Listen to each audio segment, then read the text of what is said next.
a fortune, as much as $300 million. Batista lived the rest of his life in splendor in Spain and in Portugal. He died on August the 6th, 1973, in Marbella, Spain, 2 days before a team of assassins from Fidel Castro could carry out a plan to kill him. The question now is, where has the more than $2 billion from oil theft gone into? Who are these Nigerian Batista who have sworn an oath to milk the country dry? The underdogs are waiting endlessly for the day when scrambling for common resources at the mercy of the democratic rulers will die and humble that. In spite of being named as one of the world's largest producer of crude, Nigeria is home to the third highest number of poor people in the world, after China and India, with a per capita income of about $350. Around 70 million Nigerians are living on less than $1 a day. Who will rescue Nigeria from the brink of impending implosion caused by the Batista of our time? Your guess is as good as mine. Collective responsibility could be a game changer after all. Welcome. The program is The Podium on 32 FM 94.9. My name is Gbolabo, famous school, and Happy New Year in advance. Join us on our social media platforms on Facebook, 32 FM 949 Ibadan, and on YouTube, 32 FM 94.9 Ibadan, and also Instagram, 32 FM 949. Let's take a music breather. We'll be right back.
Welcome back. And this morning, we'll be looking at the Niger Delta and Nigeria's emerging democracy. There are two parts to this conversation this morning.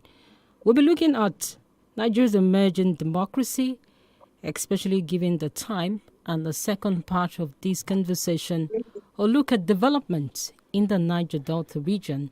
Oil theft has become a major problem, challenging all facets of our national development in Nigeria, and the need to talk about it. We would not say it's not timely at this point. All right, our guest this morning, we have Alhaji Mujahid Dokubo Asare, Kalabari Se Alabo of the Kalabari Kingdom, former President Ijo Youth Council, leader Niger Delta Salvation Front, and Niger Delta People's Volunteer Force. He is joining us via Zoom this morning. It's great to have you here, Alhaji Asare. Good morning. Good morning. All right, I want to start off this section of the interview, this conversation we're going to be having this morning from Nigeria's emerging democracy. And I'm going to be taking you up on some certain areas that you've actually talked about in time past. Now, I do understand that you are a very strong Ijo man, and you believe very strongly in Ijo as it is, and you feel at every point in time that you are an entity different from the Nigerian state itself. Now, also, I do remember in the last interviews I've had with you in the past, had referred to you as an ex-militant leader, and you refuted that to be called that particular identity. You said you are not an ex-militant leader, and that if I had called you an ex-militant leader, then that means, as a matter of fact, the likes of Bola Ahmed Tinubu is an ex-militant, and of course you also said Wale Tinubu should also be called a militant if I refer to you as an ex-militant leader. Now you are in the camp of Bola Ahmed Tinubu. What has changed? I don't think that the issue of the nomenclature of militancy have anything derogatory. A lot of people are using it derogatively, and that is not what it's supposed to be.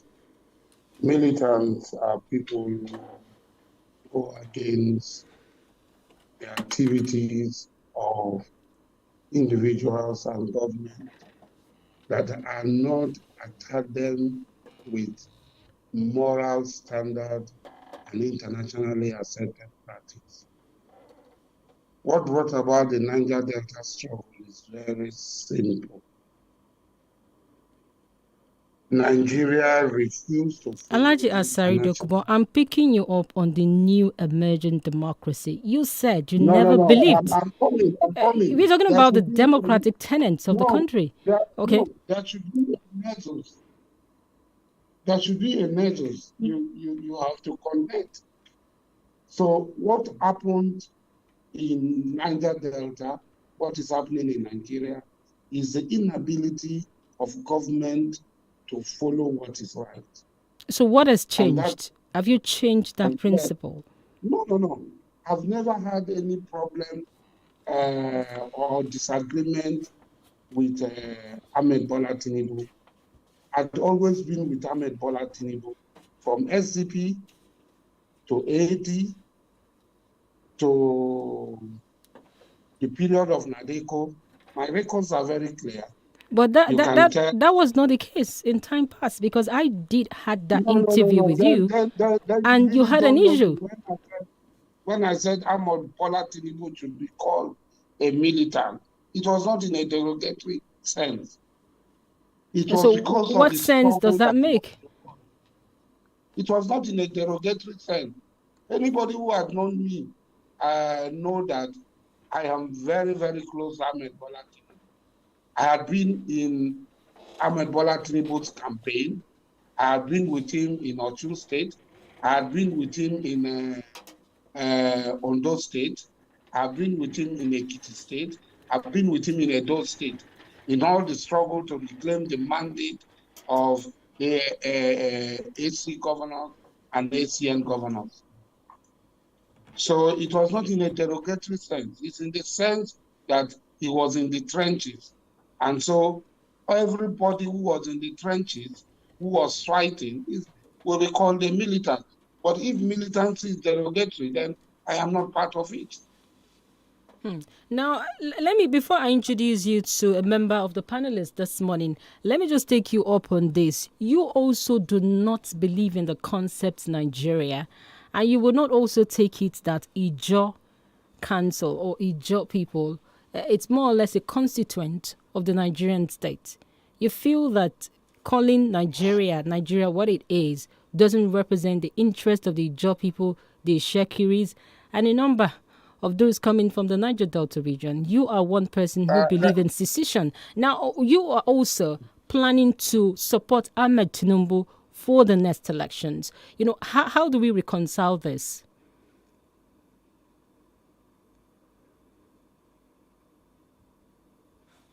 Alhaji Dokubo, do we still have you? How do we reconcile this? Yes, the reality on the ground is this. Yes, that's why when I say let us establish a nexus, you want me to confine myself to the question you have asked. No, I want you to be straightforward in answering the questions as it is. No, it is not straightjacket. Nigeria is controlling Ijaw territory today. So whatever happens in Nigeria affects Ijaw people. whatever happens in Nigeria Are you a today Nigerian? Are you a Nigerian? Because you've always declared, as a matter of fact, that you are not a Nigerian, that you are from Ijo. whether I'm a Nigerian or not, it's not important. My territory is occupied by Nigeria, and decision making that is made by Nigerian affects my people. It's like when doing apartheid South Africa, apartheid government was in Pretoria. Whatever decision that they take, the apartheid government take, affects the whole of the people in South Africa. So are you saying that they are not Nigerians in Bayelsa State? Who are those in Bayelsa State? Are they not Nigerians? They are Ijaw people. So they don't have an identity as Nigerians. They don't need a Nigerian identity to survive. They are already Ijaw people. So how do you participate in the election if you do not believe in Nigeria? This thing is as simple as this. We are inside Nigeria. We are occupied by Nigeria. Decisions are made, law are made, and this law affects Ijaw people, whether we like it or not, whether we resist it or not. So we constituencies are carved out in Ijaw land. This constituency must have representative. They will not be Yorubas. They will not be Shekiris. They will not be Igbos. They will be Ijaw people. So it concerns the Ijaw people to know who represent them, who will ameliorate their suffering, who will reduce their suffering and their body. How patriotic are you as because you refuse to be called Nigerian? Now, would we say that you're patriotic enough to compel people to vote for Asiwaju Bola Ahmed Tinubu in this election if you're holding on to this brief? Excuse me, I am an Ijaw man. Hold me at that. And there's nothing wrong for me being an Ijaw man. Somebody who is not a citizen of Nigeria, who is not even concerned with Nigeria in the United States of America, can take decision and tell Nigerians, I want you people to vote. We were all here during the 2015 election, and we saw the position taken by United States of American government. Are they Nigerians? We saw the position taken by many European countries. Are they Nigerians? Did you not listen to them? Did our candidate not go to Charterhouse in London? Is he representing the Ijaw people or Nigeria? That's my question, because if you have a different perspective. Who went to Charterhouse to give a lecture, the people who have been going everywhere outside Nigeria to market themselves, are they going, is it the vote of the people in London, the people in the US that they will use to govern Nigeria? This question does not have any basis. It doesn't. It doesn't have any basis. Somebody is in Nigeria, is confined within Nigeria, and decisions are made. Or you have somebody living in your house who is a tenant. He's not a member of Cole's family. I'm trying to connect your ideology. Alhaji Asari, I'm trying to connect your ideology with the principles of our emerging democracy. They are two different things. No, the question you are asking, don't ask stupid question. Because the question you are asking has no relationship to what we are saying. If you want me to talk about Nigeria and Bola Tinubu, go straight. Don't try to force me to accept what I will never accept.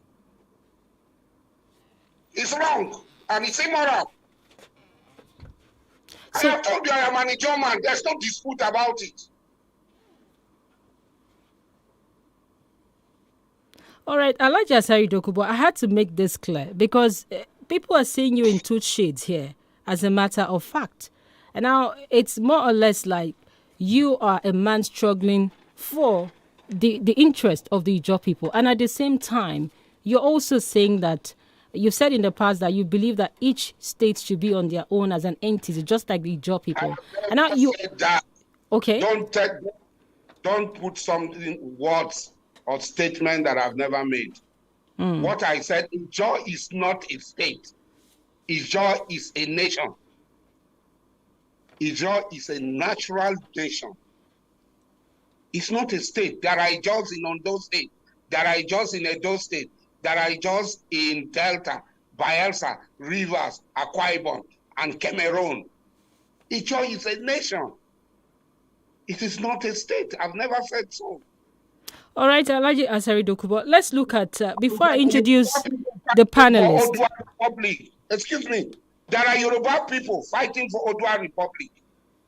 Yorubas are like yourself. And they are supporting Bola Tinubu. They are supporting Atiku. They are supporting any other candidate. There are Igbos fighting for Biafra.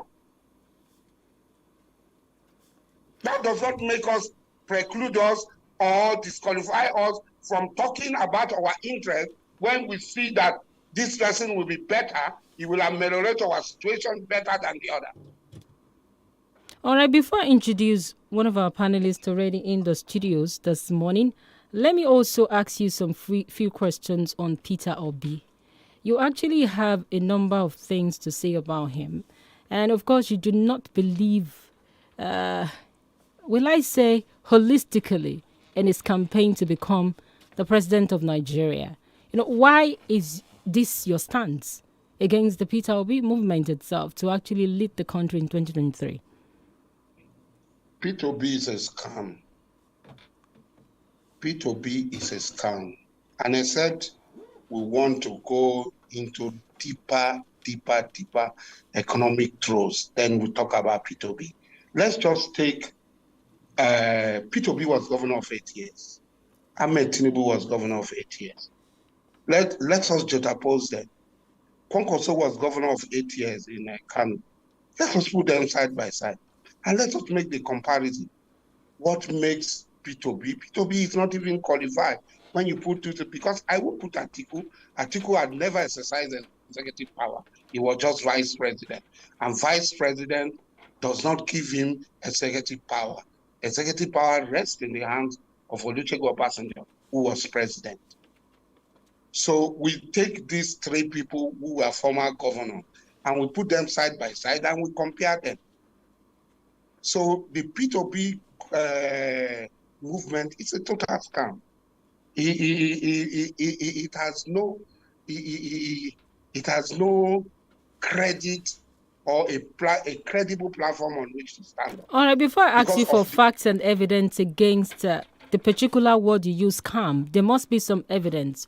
We have to pay some bills. We'll be right back. Alhaji Asari.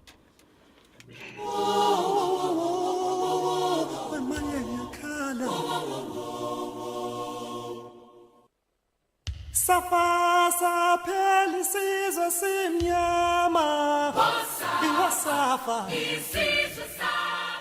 32 FM 94.9.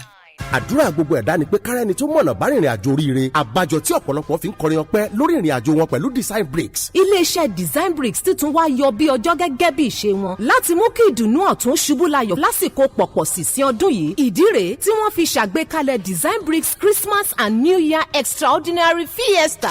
oríire tọ̀tẹ̀ yìí tún lékè o ìyẹn ni buy one get one ra plot ilẹ̀ kọ́kọ́ gbà kan sí lọ́fẹ̀ẹ́ ìyẹn fẹ́ni tó bá fẹ́ san odindi owó ilẹ̀ rẹ̀ tàbí ìlàjì lẹ́ẹ̀kan náà ẹni tó bá sì fẹ́ máa san díẹ̀díẹ̀ lè bẹ̀rẹ̀ pẹ̀lú 5,000 naira tàbí 10,000 naira láàrin oṣù mẹ́fà sọ́dún kan ọ̀pọ̀lọpọ̀ àpò sìmẹ́ntì àti típà ayọ̀rìn kan lọ́fẹ̀ẹ́ náà ò gbẹ́yìn gbogbo ẹ̀yin tẹ́ ẹ bá jẹ wọ́n ní balance tẹ́ ẹ ṣetán láti san Design Bricks náà ṣetán àti gé kúrò nínú owó tẹ́ ẹ jẹ tẹ́lẹ̀. bẹ́ẹ̀ lẹ̀bùn ọdún kàǹkàǹkà ti wà nílẹ̀ ní sẹpẹ́ fún gbogbo ẹni báralẹ̀ lásìkò ọdún yìí látòrí refrigerator DSTV GoTV home theatre air conditioner washing machine blender àti bẹ́ẹ̀ bẹ́ẹ̀ lọ. ẹ tètè kàn sáwọn ọ́fíìsì wọn tí ń bẹ níbàdàn èkó ìjẹ̀bú-òde abẹ́òkúta àtọ̀yọ́ tàbí kẹ́ ẹ pè wọ́n sórí 090-393-75110 ẹ sì lè pè 080-2542-4253. àdéhùn àti àjọsọ ń bẹ o. ọpẹ́ mi kò ì tó ojoojúmọ́ ni yóò máa dúpẹ́. èwo ló dé tẹ̀ ń jó tẹ̀ ń dúpẹ́ báyìí kí lẹ̀ ń dúpẹ́ lé lórí o. ṣebí àwọn ọmọ yín ni gbogbo ìdánwò wọn tí wọ́n ṣe lásìkò yìí ni wọ́n ṣe dáadáa. ṣé lóòótọ́. bẹ́ẹ̀ni ní kété tí wọ́n ti ròyìn apes tutorial classes fún mi tí mo dẹ̀ ti kó wọn lọ ni wọ́n ti ń ṣe dáadáa.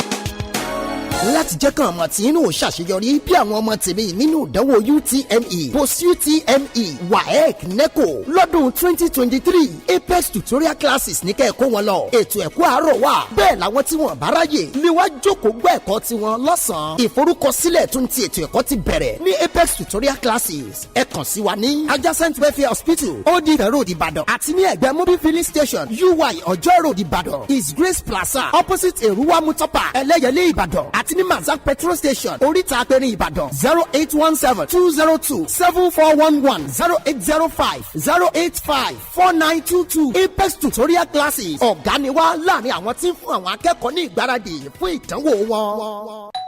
ẹ ǹlẹ́ o alábàágbé mi mo ní kí n wá bẹ̀yìn wò ni. ìyá Abíọ́lá àlàáfíà la wà. ẹ ṣeun. mo kọ yín kọ wọ́n wà. ẹ̀yin náà ń kọ́. kódà ìyá mi lábúlé gan wà lálàáfíà. ìyá Abíọ́lá ṣé kò sí. mẹ́wò ìtasọ́sọ́ jọ̀lọ́ fún yóò jẹ́ rímú mi o ni mo bá ní wá fọwọ́ ara mi tún ara mi ṣe. ẹ wọlé wá jẹ́wọ́ jàre.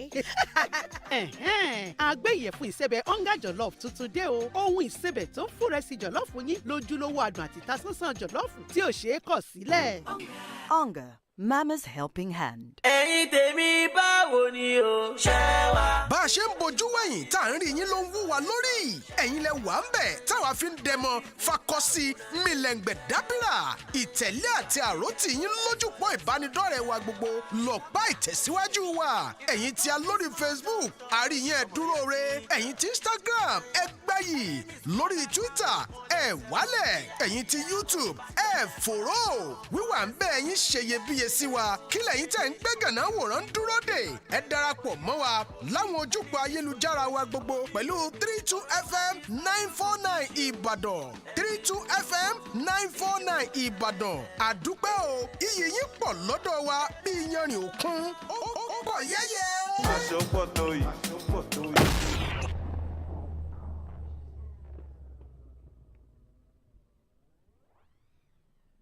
De Bruyne keeps going. De Bruyne!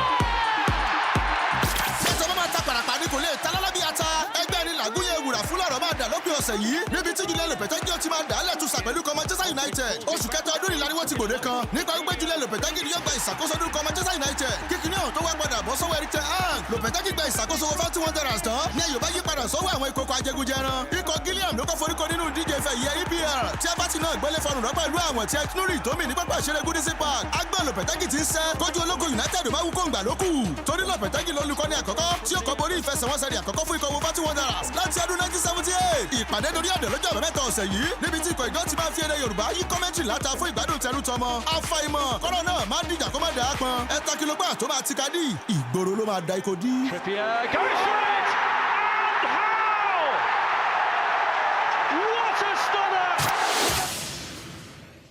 32 FM 94.9. Safasa pelisizo simnyama iwasafa isizwe saba kavula mo anichaleni ko kelize wemaye wemodo Safasa pelisizo simnyama. All right, you're welcome back. You're still on to the podium on 32 FM 94.9. And of course, we still have Alaje Mojahed Asari Dukuba with us in the studios this morning. Is a Niger Delta activist and, of course, the leader of the Niger Delta People's Volunteer Force and the Salvation Movement. Good morning, Alaje. Are you still there? Alaje Asari. All right. Alaje Asari, can you hear me?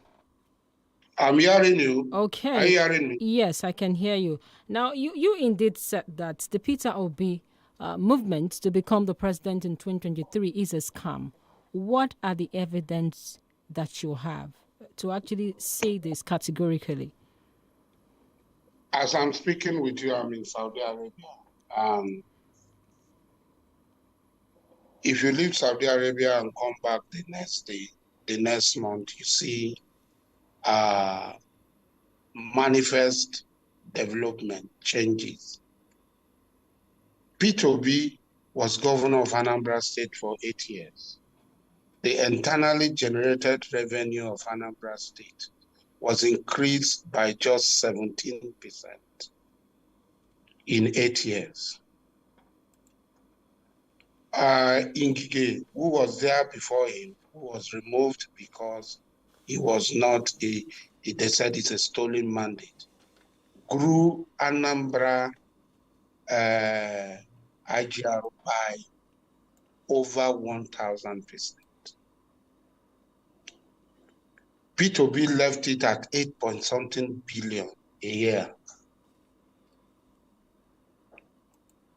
Obiano is unpicked man who the movement claims is a corrupt man, is all sort. I don't know. Increased it at the time he left to over 21 billion. Now, Obiano was unpicked against all party contenders by P2B as his successor. Let's compare this with Lagos.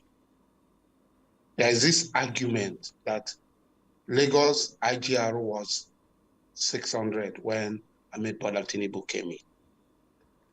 Ahmed Bola Tinubu left that, and with what we have today, monthly, not yearly. Some said it is 1 billion, some said it's 600. Today, Lagos internally generated revenue stand at 47 to 51 billion in a month. 47 to 51 billion. Lagos accounts for 65% of all industrial growth in Nigeria. It was not like that before. Anambra was competing with Lagos before 1999.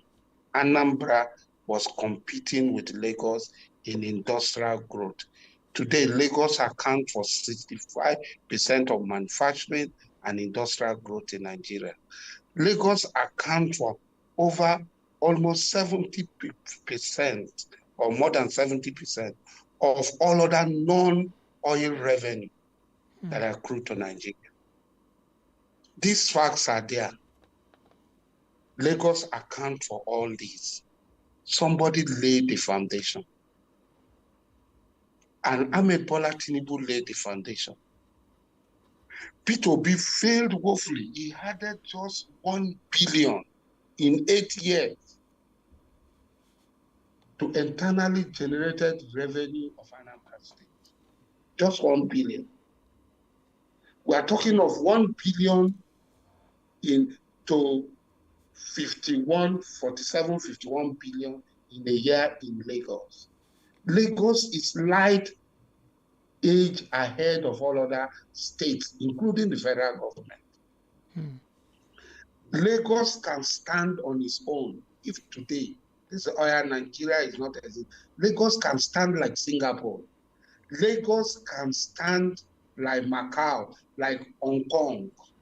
But let's not forget, before I introduce, we also have Barrister Yomi Ogunlola, one of our panelists, who is also in the studios this morning to actually ask you some few questions on this development. But before then, now, are we going to say that Peter Obi never did a single thing for his people in Anambra State while he lasted as the governor?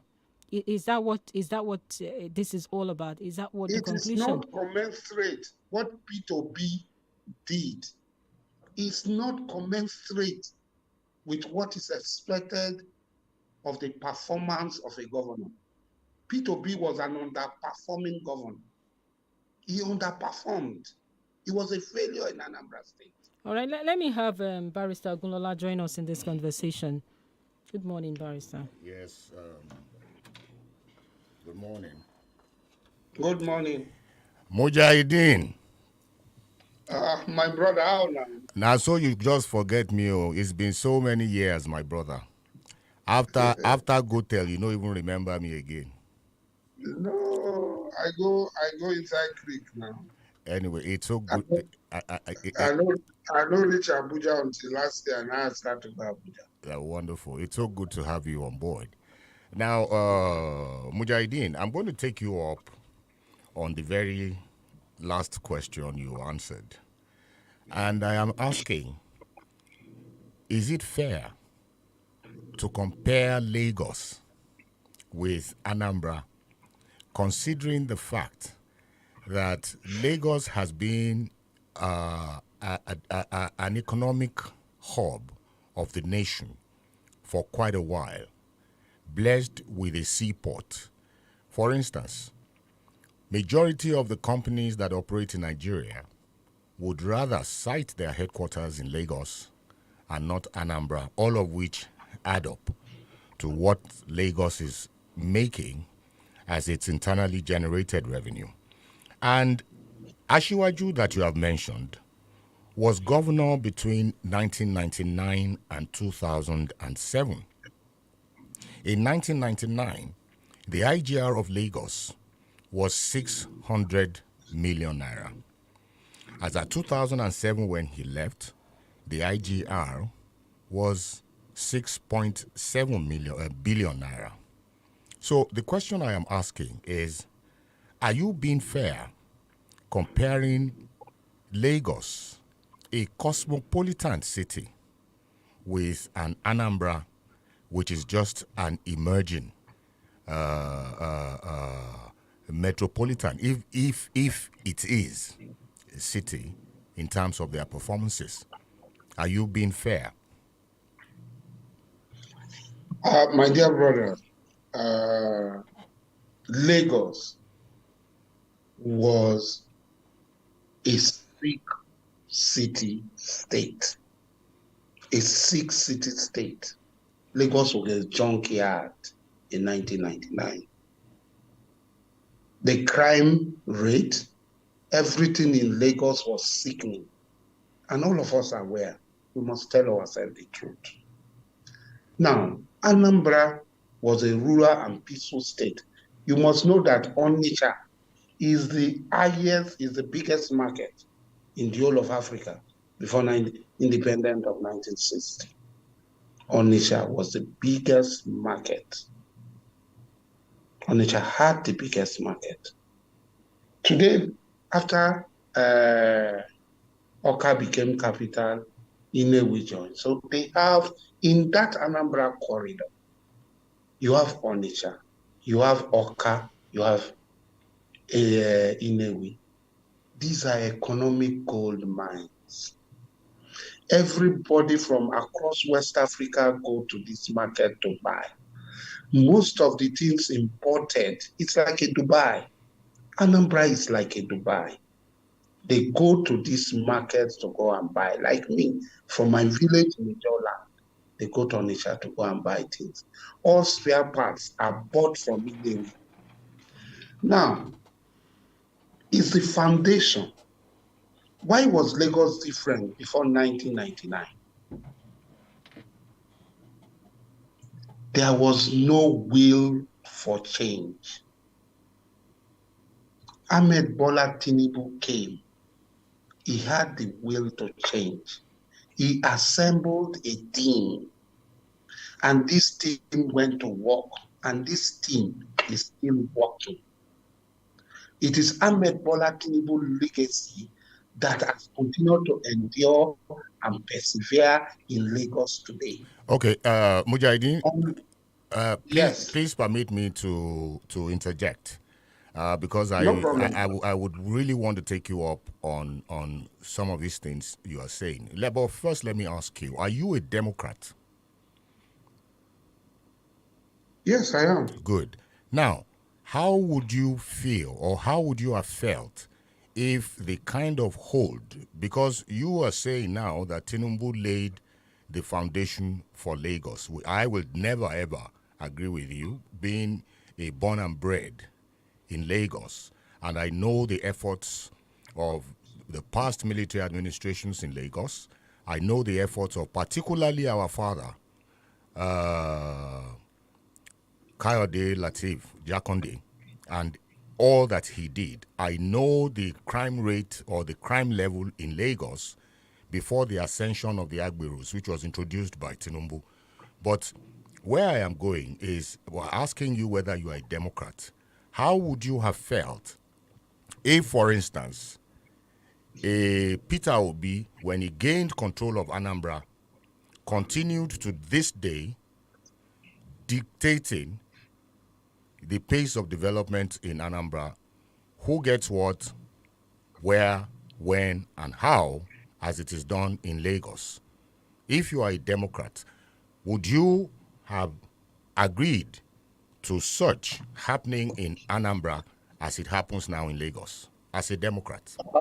Yes, my dear brother, you go to, let me give you instances globally. We're not an island. Nigeria is not an island. Lagos is not an island. Let us go to India. We had the Indian Congress Party. Nehru was a first premier. His daughter Indira Gandhi took over. Our son, severally. Now the Hindu party is there. In neighboring Pakistan, Bhutta was president, premier. His daughter was premier. Our son is contesting for premiership. In the United States of America, where we say democracy, that anchors democracy, and blah, blah, dash, a madman, Trump, came. And today, Trump decides who takes what and who does not take what in the Republican Party. Now, if you go to Singapore, Singapore was driven away from Malaysia as a poor, good-for-nothing island. The Chinese immigrants, the Indians, and so on, and a few Malays, the original distinct. Power was given to Lee Kuan Yew, and he changed the history of Singapore. He changed the history of Singapore. He dictates who become what, and he clearly told people that certain people cannot take power in this country. Certain people ought to die. Certain people ought to be in prison. Because freedom is not unlimited. Democracy is not unlimited. Democracy must have checks and balances. If Tinubu had been choosing people who are good and have followed and had grown from 600 million, a patriot 600, to between 47 billion and 50-something billion in a month, that he chose Fashola, that he chose Ambody, that he chose Asanolu to become governor. And they are all performed. Now, the word chose, I'm sorry to actually come No, in wait. there. Excuse The me, word please. chose, Exactly. how democratic is it? Beautiful. Especially for people listening. Please. Within the party, people will support candidates within the party. But then the word And chose, where does it stand? Excuse me. The word does not matter. You support a candidate, you pick a candidate and you support him. And you send him to the party. The party goes for a primary. People vote for that individual in a primary, having confidence in your choice, that your choice was good. Then you went to the general election. Everybody was called to vote. You are not the one who decides who wins. And in the election, the choice you have made, because it was good, because the people have confidence in you. The people of Lagos have confidence in Ahmed Bola Tinubu. They voted the choice. No, it's your choice. Sorry, Barrister Gulola. Let me just also put this to you. Now, you looked at an article who was also vice president of this country during the Obasanjo administration, and you indeed used the word that he's more or less a spare compared to Bola Ahmed Tinubu. And you, of course, said he hasn't handled executive power or handed over executive power. What does that mean?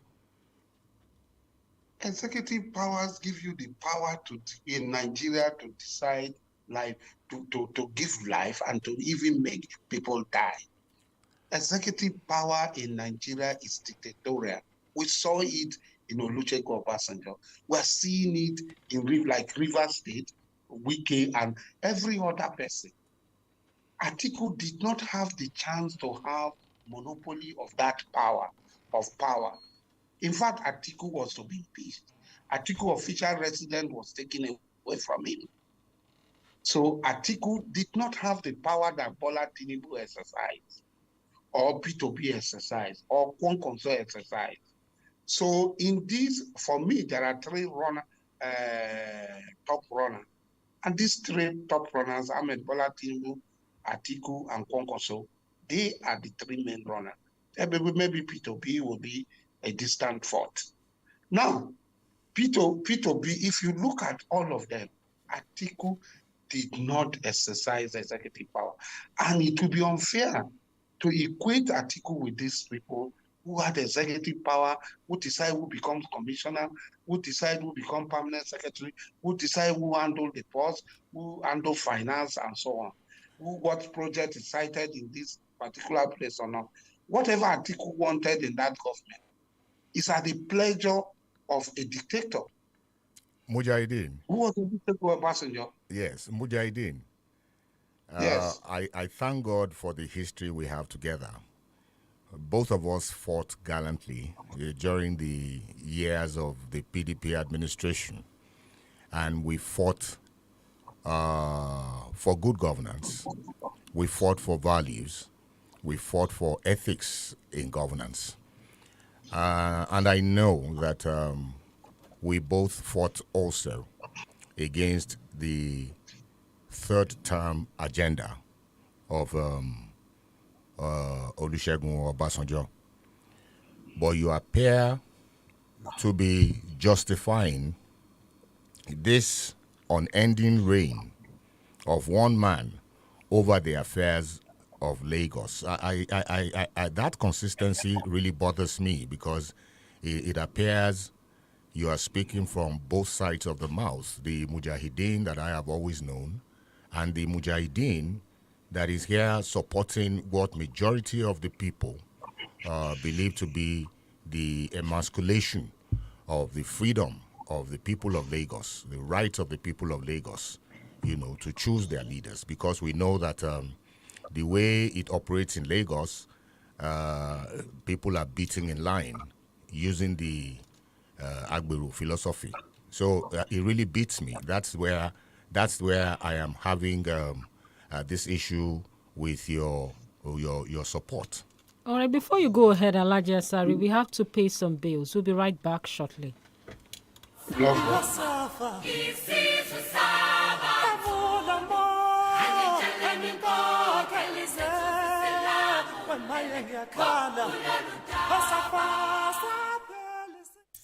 FM 94.9. Hey, neighbor, I said let me come and check to see if all of you are fine. Mama Didi, we're doing great. Thank you. Your husband? Oh, he's fine. And you? Mama Didi, plus my grandfather in the village were fine. What is it? My dear, the aroma of this jollof rice has been knocking on my door since. I just had come and eat job. Introducing the new Onga Jollof Seasoning Powder. It's the new jollof taste maker, made to give your jollof rice that rich jollof taste and aroma that's really hard to resist. Onga, Mama's helping hand. Ilé-iṣẹ́ kan ń bẹ ara. Wọ́n rí mọ́rin pẹ̀lú òye tó péye náà fi ń ṣiṣẹ́ wọn. Àtilọ́lá Steel and Construction Company. Kò sí irú kan láwùjọ òkúta. Àtilọ́lá Steel and Construction Company. Ilé-iṣẹ́ ajórimọ́ni tó bá jẹ́ ká jórimọ́ni ká finú ṣẹ̀dá ohun èlò tó péye tó dùn bójú wò. Àtilọ́lá Steel and Construction Company. Lágbádé fún gbogbo ẹ̀yin sànmọ́rí, ẹ̀yin agbaṣẹ́ṣe àtẹ̀yẹ lára tó tà. Tẹ́ ẹ bá fi àga onírin tí kì í tẹ̀ gbọ̀rọ̀kọ̀, ilẹ̀kùn onírin àti ojú fèrèsé típa olè òní ká, òrùlé onírin, yọ̀ǹrù tó dáa tó lálòpẹ́ pẹ̀lú àwọn oníṣẹ́ irin míì. Àtilọ́lá Steel and Construction Company ló lè bá yín ṣe. Iṣẹ́ wọn dáa, ó tún dáa ju tòkè òkun lọ. Bẹ́ẹ̀ ló sì rọ́jú. Building contractor ni wọ́n. Ìbẹ̀rù Ọlọ́run ni wọ́n fi ṣiṣẹ́ wọn. Àǹfààní wà fáwọn tó bá fẹ́ kọ́ nípa iṣẹ́ yìí. Wọ́n wà lẹ́gbẹ̀ẹ́ rélùwẹ̀ láàrin 2 kìlómítà 110 àti ìyànàjà Alẹ́ṣinlọ́yẹ̀ Ìbàdàn. Ẹ̀rọ ìbánisọ̀rọ̀ wọn ni 0805 701 3619 àti 0703 940 0431. Àtilọ́lá Steel and Construction Company. Kò sí irú kan láwùjọ òkúta. Báyìí o, ọjọ́ mẹ́ta tó kù tọdún yìí fi máa parí. Bàbá àdúrà AK-47 ti wà lórí ilẹ̀ No More War Challenge Ìbàdàn. Ó ti yá o. Lẹ́yìn ìpàdé àwẹ̀ òní 150 days. Àti ìpàdé àdúrà tó bẹ̀rẹ̀ lórí òkè tí gbogbo ẹgbẹ̀lẹ́gbẹ̀ èèyàn tó wá gba òróró ọ̀fẹ́. Òróró yẹn ni kẹ́ máa mú bọ̀ ní sọ́ọ̀rù mẹ́ta tó parí ọdún yìí. lórí ilẹ̀ náà mọ̀ wọ̀ ní challenge Ìbàdàn. Gbogbo ẹ̀yin tẹ́ ẹ̀rọ òróró gbà lórí òkè. Ẹ máa rí àná tí ó ti iná gbà lóru mẹ́ta yìí o. Oh my God. Bàbá àdúrà AK-47 fẹ́ fún wa ní àṣẹ ọ̀rọ̀ wòlíì mẹ́ta. A tún máa jó ń jẹ́ alẹ́ olúwa. Ká tó lo òróró yẹn January 1 lọ́dún tuntun. Àwọn olórin ẹ̀mí tó ń bọ̀ ní Ìlàjà Akíntúndé Ọlọ́run sọ bẹ́ẹ̀. Ológo dídán. Màmá Bọ́lá rẹ̀. Káyọ̀dé Omilani. Olúṣọlá Smart àti bẹ́ẹ̀ bẹ́ẹ̀ lọ. Tẹ́gbẹ́ ń bọ̀ láti wo road tẹ́ Dẹ́mọ̀lẹ́tẹ́. Ní kọjá bridge. After Satan school. Ẹ ò tiri wa ń bẹ̀. Ó dẹ̀ jẹ́ pati challenge lẹ ti ń bọ̀. Ó dojúkọ ìkọjá Genesis díẹ̀ ni o. A pè 0066481455. My guy, waiting the path now. Almost you don't see the result. Guy, no be small thing, no, but trust you, Nana. A1 parallel. How you doing now? Fine, I be fine. Now, so small house party go in place tomorrow. Jubo Kese go expect you for here tomorrow. What time? 6 p.m. sharp. Why you dey rush talk now? See, my credit goes finish. My credit goes finish. For this glue economy, now your credit dey finish. I beg tell me another thing.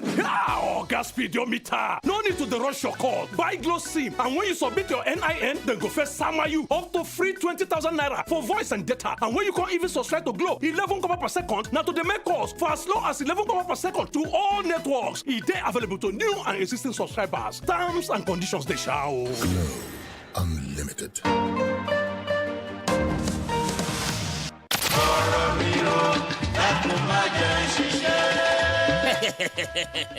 ẹ gbọ́rọ̀ mi rò ńlárágbá ya mú ètò tí ń bá tẹ́gùn sọ̀rọ̀ ẹ níkànnì fẹ̀yìn ẹ̀ 32 FM 94.9 àjàkẹ́rin Cocoa House Dùgbẹ̀ Ìbàdàn pẹ̀lú olólùfẹ́ yín ọmọ yín ọ̀rẹ́ yín a sọ̀rọ̀ pèdè bí ẹni jẹ bisikíìtì ọmọ oníyẹ òmebi arìnmọ́sánwó ẹnu torí ìdágìrì ọ̀rọ̀ Ọláwálé Àrẹ̀mú abala méjì ọ̀tọ̀ọ̀tọ̀ ń lè tó pín sí abala àkọ́kọ́ táńtọ́lọ́hún níbi tá ti máa fìdí ẹ̀ múlẹ̀ pé kò sẹ́dá kan tó tọ́lọ́hún gbàjáre ńlábala kejì lórí ètò níbi tá ti máa kàwé ẹ̀hónú tá sì máa parí àwọn àwọ̀ nítòbínúbí ní gbogbo ọjọ́ Wednesday láago 11 òwúrọ̀ dáago 12 ọ̀sán gbẹ̀rẹ̀ 11 a.m. to 12 p.m. every Wednesday. ètò ẹgbọ̀rọ̀ mi rò kò ṣeé má gbọ́ ni tọ̀sẹ̀ tó kọjá lẹ̀ ń ròyìn tọ̀sẹ̀ ó tún kọjá bẹ́ẹ̀ àfi kẹ́ gbọ́.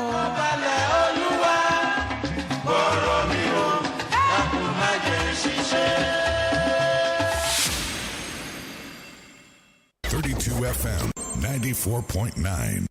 Safa pelisizo simnyama Iwasafa All right, you're welcome back. You're still on to the podium, 32 FM 94.9. And our guest is Alhaji Asari Dokubo. He's still here in the studios with us. We have Professor Ayede also joining us on the panel this morning. It's great to have you here, Prof. Good morning. Thank you. Good morning. All right, before we went on that break, Barrister Ogunlola, you asked some few questions. Yes, Mujahideen, again, it is so wonderful having you. And now, you are a man I respect so much. You are a man whose trajectory I have followed for a long time.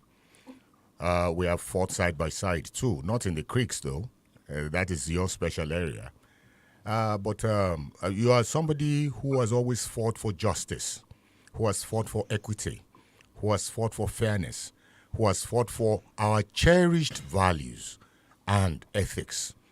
But the Asari Dokubo that I am hearing now appears to be softening up, especially with the support that you appear to be giving to who some, not all, consider to be an aberration to our democracy. So I was asking you the question, why, if you say what happened in those countries that you mentioned, Indira Gandhi's history, family lineage, and so on and so forth, why then did we fight against the extension of OBJ's tenure?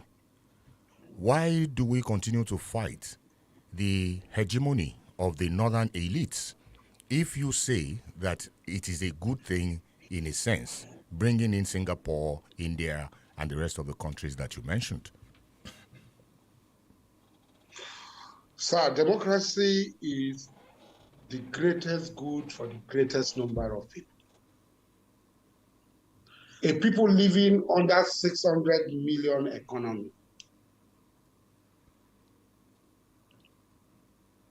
are free to exercise their democratic rights, but the people living under 51 billion economy will be much happier exercising their democratic rights. China had not moved from what they call Communist Party. I don't know what it is, but they call it Communist Party. It's not. They had not moved from a totalitarian system to a democracy. What China has is a totalitarian system, but it has brought more people out of poverty than any other government in the history of the world. China has brought more people out of poverty, even though it was a defective system. It cannot be called a democracy. China calls itself a democracy. It can't be called a democracy, but it has benefited more people. It has saved more lives. It has educated more people. It has enlightened more people than what is taking place in India, what is taking place in Nigeria. Now, under a democracy, Tinubu have a choice to make a choice. I have a choice to make my choice. I make my choice, he makes his choice, and then we sell it to the voters. We place it to the voters. We advertise them before the voters. The voters said, Mujahid Dokubasari, your choice, we don't want it. What we want is the choice of Ahmed Bola Tinubu. And they've been doing that since 1999. Now, let me just chip this in. There are insinuations that you're being bankrolled. What's your position on this? That's what some Nigerians are saying. My dear sister, I cannot tell you anything that you believe. I had not seen Ahmed Bola Tinubu for 8 years. I had not communicated with him. I had not talked to him. I'm saying it on live program. Ask anybody. People have booked appointment for his son to meet with me, and I had refused. But Mujahideen, you told... in support of Ahmed Bola Tinubu for two things. Okay. I was with him in Nadeko. I was a field worker in Nadeko. I had communication with Ahmed Bola Tinubu in Nadeko. I was with him in Pronaco. And Ahmed Bola Tinubu, I don't have any special, apart from these instances. When I was in prison, when Obasanjo took me and put me underground, I was alive. I was kept at the DSS underground in Abuja. Ahmed Bola Tinubu stood by me and my family. All right, let's allow Prof. Prof, you may have one or two questions. When Trump was president, myself and Ahmed Bola Tinubu disagreed. And since December 21st, 2010, I'd not gone to Ahmed Bola Tinubu's place. All right, we have Prof. Ayede here. We want to also ask you some few questions. Thank you. Thank you, Alaji. I'll be listening to your argument, and there are certain important points that you need to clarify. One, you seem to hold the view that you don't really care about democracy. What you are much more concerned is how government can improve on the conditions of life of Nigerians, and for that you are ready to trade off democracy. But I want you to take note of certain things because you have referred to India, referred to all of those places. Now, my worry is that you cannot say because military rule removed poverty in South Korea, for instance, therefore you will espouse military rule for Nigeria because it will also do that. Because the experience in Nigeria is that it didn't happen. Now, when you now go to India and you're talking about dynastic rule, I mean, these are not things that Indians are proud of. They talk about the corruption that undergird those dynastic rule, and they've tried to push their country out of it. Now you are putting them forward as examples of behaviors that Nigerians should accept. How do you think people will not say that you are just making arguments because you already have your position decided in support of Tinubu? Prof, first, I don't know how my position is anti-democratic. You have your views. you make your choice. You bring your choice. You present him to the public. I make my choice. I present him to the public. Ahmed Bola Tinubu has his choice. He presents him to the public. Whether you are not going to measure the quantum of intelligence of the electorate, it's not in your place to do that. You can be a professor. The other man can be an abro. He can be a shoe China. He can be a water seller. He can be an elubo seller. He has the same right with you under the Constitution. Whether the quantum of his intelligence, his knowledge is not up to standard, the Constitution does not recognize that fact. We all present our candidates,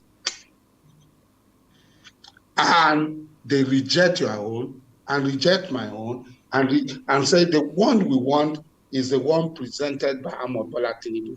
This is on record since 1999. So if that is not democracy, what is democracy? Are you saying that you want to confiscate the rights of the people to make their choice? The people are making their choice. Whether Ahmed Bola Tinubu's choice is not right or not, the people have right it. They made it right because they ratified its choice and rejected my choice and their own choice has not been trustworthy. That is the truth of the matter. It's there. We are going for another election.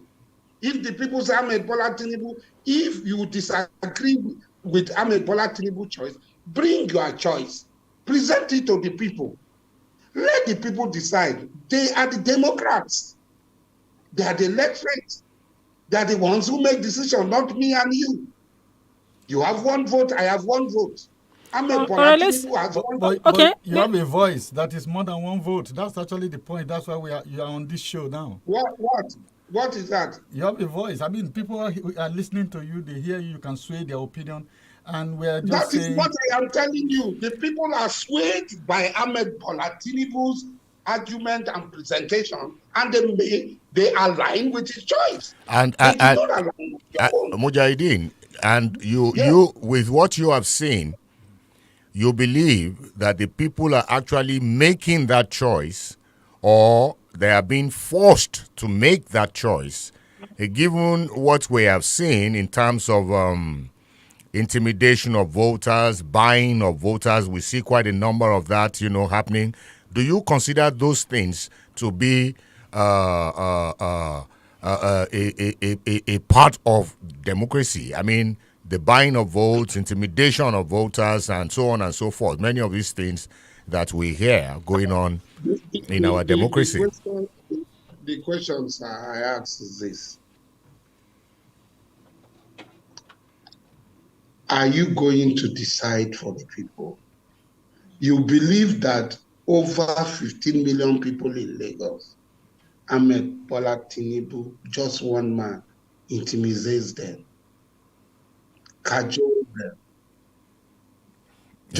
You can see with the activities of the private militia. You can see with the activities of the private militia. Which private militia exists in Lagos? The one headed by MC Oluomo. But even in the best election, Lagos votes is often divided between... Were we not here, road transport workers, when Anima Chamu, during Chagari's time, was chairman of road transport workers? Were we not around?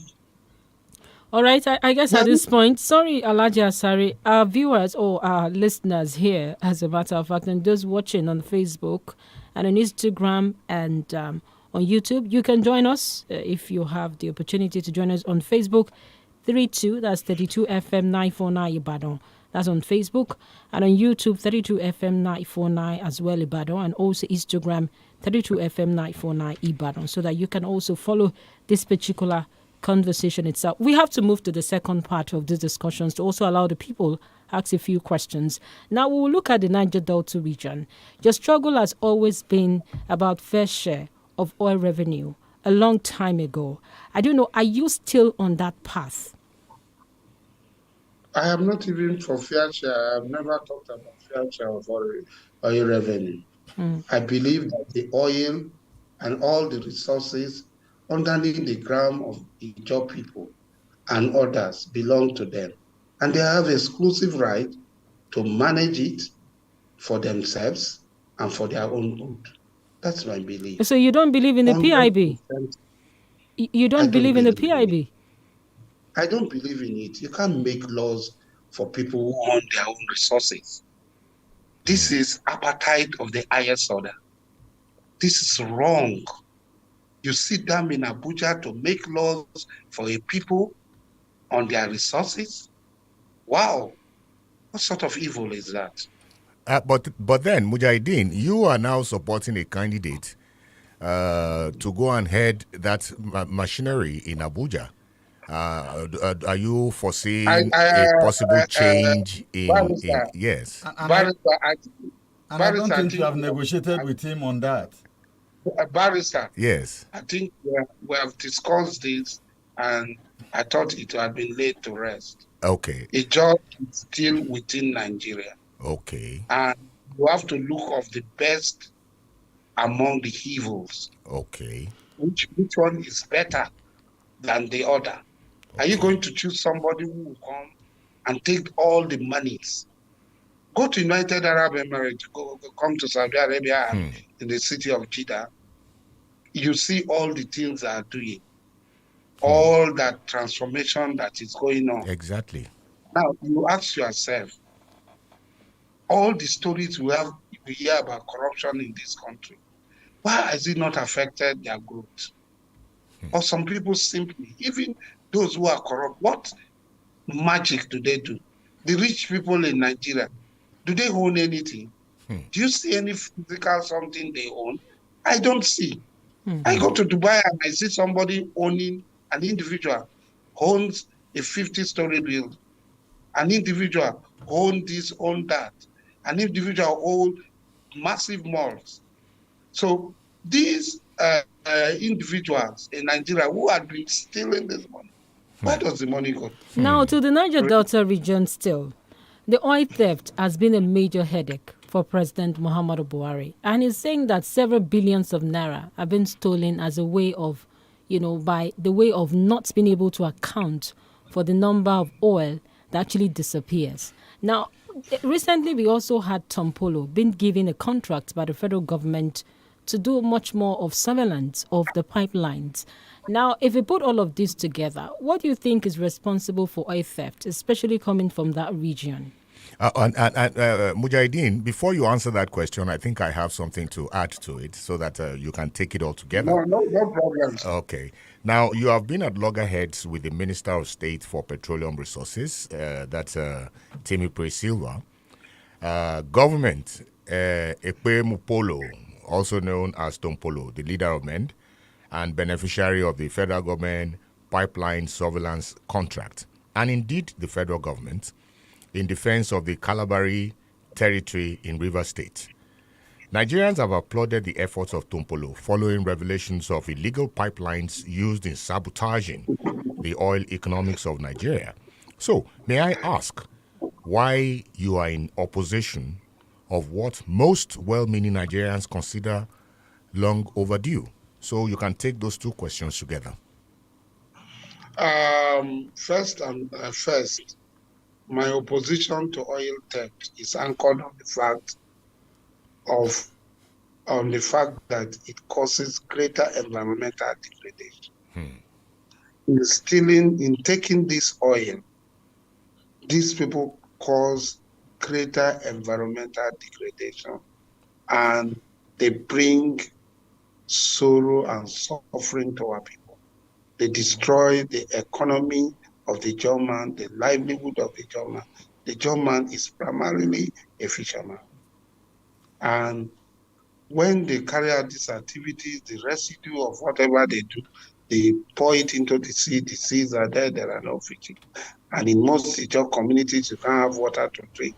In most Ijaw communities, we now buy ice fish and all others. Now, On the award of contract to Tompolo, first, it is wrong for you to give an holistic contract to Tompolo in the whole of the area. First, that's the first one. There are people who know the areas where they come from, and it is very, very wrong. Like, a lot of people are afraid. When you have no information about something, you can upload it. It is left for you. All of us know that these pipe insertions at different points exist. Tompolo knows that I know.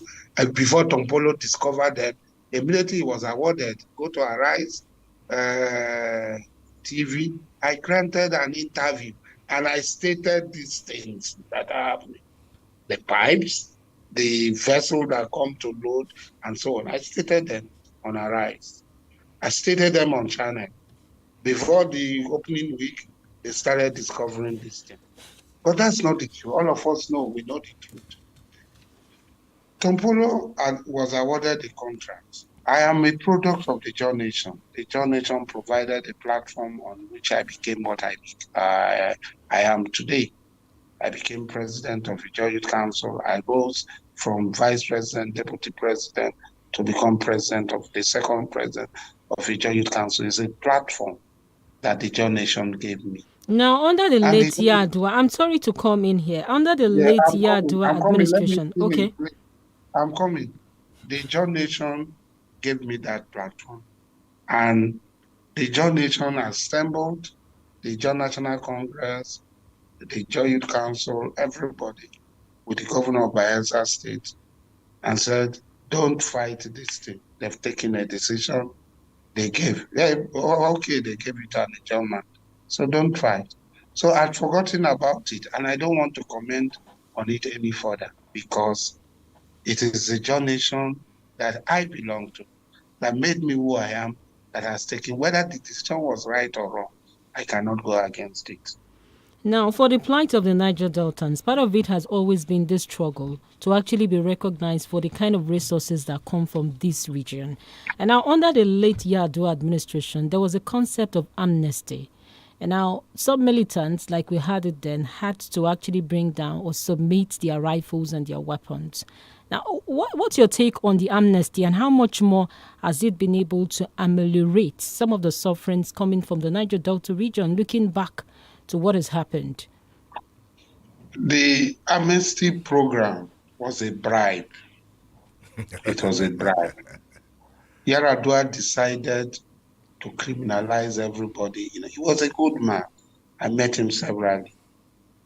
He was a very good man. He made a lot of offers to me. He wanted peace, genuinely. If he had been alive, maybe Nigeria would have changed. He was a very good man, an extremely good man.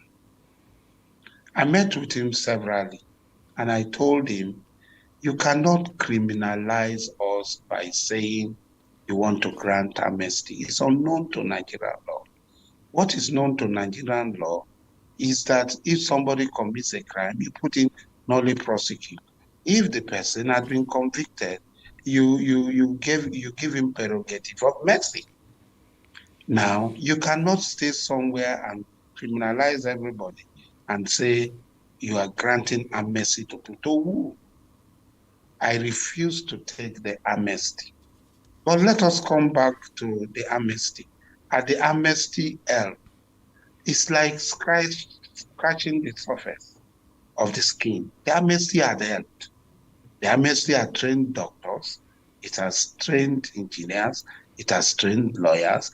It has trained PhD holders, people in different fields. Yes, it has. But the amnesty too had become a conduit pipe where monies are now taken. For instance, do you know that up to today, amnesty money is paid to individuals to pay to their boys? 33,000 people. Since 2009, nobody has died.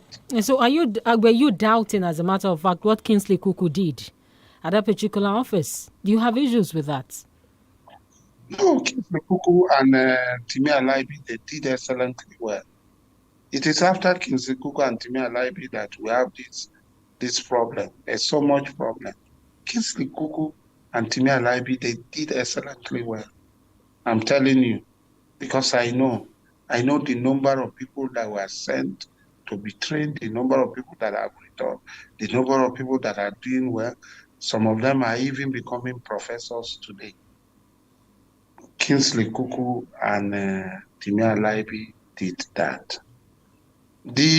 After that, the new set of people that started from General Boro, they didn't do anything. But even from the time of Kingsley Kuku and Timi Alaibi, individuals were paid bulk sum of money for their boys. The amnesty did not provide for their boys.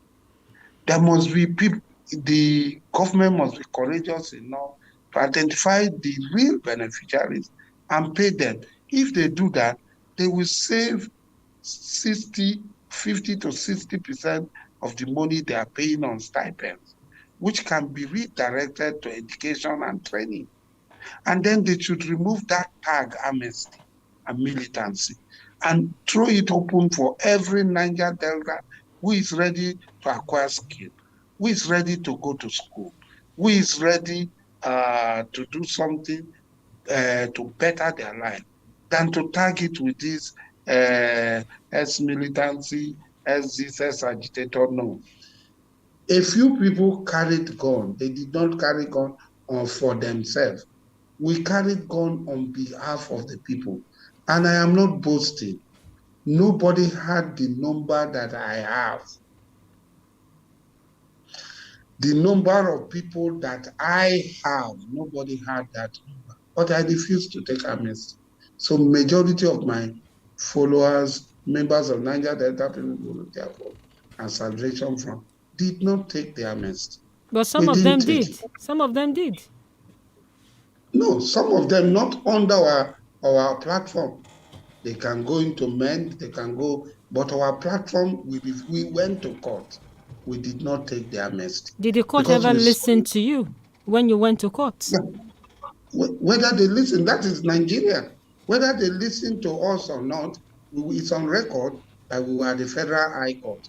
But having said that we were the Federal High Court, the amnesty had ameliorated the pains, softened the pain one place or the other, but it's not enough for me. That tag amnesty should be removed. It should be a special distance for training, for people, for education, those who are ready to take this, so that it will go a long way in making people smile. On the issue of oil theft and so on, for me, oil theft can stop when there's a will on the part of the people in an NPC. Presently, this GMD, this team or these new people's CEO, from their actions, if we are judging them by their action, by going down to see, they are doing something. They are doing something different from what others have done. They are going to the field with the people to see that these things are stopped. All right, before I go back to Prof, because of our time, the Nigerian Extractive Industry Transparency Initiative describes the 13% derivation fund going to the Niger Delta region as a financial incentive that is enshrined in the Constitution to be disbursed to the oil-producing communities as a way to encourage them to create a more enabling environment for more production of crude oil. What's your perspective on this, Alhaji Asari? Yes, it is enshrined in the Constitution, but is it 13% that is given to the people? Who decide and who calculate 13%? If there's transparency on the part of government, an independent board of auditors, an independent board will be set up right at the point of production in each oil field. The amount of crude oil produced will be recorded. Natural gas produced will be recorded. And this will be transmitted to a central office. In that central office, they will calculate. Before any money will be spent, this amount will be removed. What they are doing is they just decide to give people any figure they want. But even this is confiscated by the state government. Apart from Ondo, Imo, Delta, and Edo, I think, all other states, the money is just managed by the governors the way they want. These other ones, they just do like the same way, give small thing to the these local 13% derivation commission or whatever they set up in their state to do this thing. So the money is not even reaching the people of the oil-bearing communities who suffer the effects of oil production and exploitation. All right, Prof. Alaji, I was just wondering what your position is on this matter, because you have talked about law, about the need to change the name from amnesty to a program for all Niger Deltans. And I'm thinking that it seems that if the programs are properly politically directed, it will be for all for them. And one of the things that I will expect you to do going to support Bola Ahmed Tinubu will be that these positions that you have taken, that I think make a lot of sense, would have been properly articulated and be the basis for your negotiation, for your support for the candidate in the 2023 election. But you have said that you just chose him because he is the lesser evil. Don't you think you should have some policy position that you need to take to him? Or have you done so? Yes, there are a team of Ijaw people who are engaging Ahmed Bola Tinubu. A team of Ijaw people, which includes Engineer Ten Jacqueline, one of the presidential aspirants on APC platform, Akpabio, the Minister for State, Amici, and so on. Niger Delta people, there's a team of people engaging the government, the Ahmed Bola Tinubu's campaign organization or his political organization as to. Yeah, because when I look at his manifesto, there's nothing in that regard in his program, Hope Renewed. There's nothing relating to that in that document. Yes, there was an interruption as to what will be in for the Niger Delta. So, for me, I'm not in the country. I'll be away for a long time. I'm attending to personal issues. But when I'm back, there have been this group had made effort for me and Ahmed Bola Tinubu to meet and to see. I will meet with him and I will see him and I will make my position very clear. I am a very rigid person when it comes to making my demand. I will make my position very clear. I am saying this because even when Goodluck was around, when I speak to Goodluck in the house and he does not listen, I come out to say it the way it is. Yes. I will talk to Ahmed Bola Tinubu, and I think that from our days in Nadeko and Pronaco, he understands the fundamentals of the struggle. It's even a product of the struggle. But political interest at times changes people. It's a product of our collective interest struggle. People like Ola Oni, Beko, all of us, with Ahmad Belebit, Nawuru, we all work together. Dr. Ekbo, we all work together. All right, Barrister Ogunlola, you want to ask some Yes. questions before we open the phone Yeah, lines? Mujahideen, the prayer of the House today is that you meet with success for what you have gone out there to do, and that you come back to us hale, hearty, and in very, very good disposition. So we are awaiting your arrival. Now, I want to take you onto another vexed issue regarding the Niger Delta. Revelations of abuse of privilege and the mind-boggling looting at NDDC have been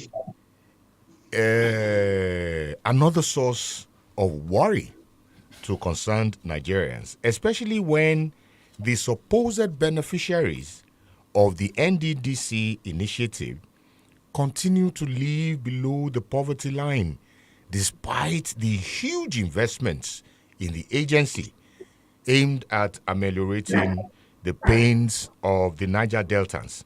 Now, what is your view on this sorry state of the NDDC management? The issue of NDDC is very painful and heart-rending. It is very, very painful. And like what you said, under this government, 2 or 3 individuals should be held responsible.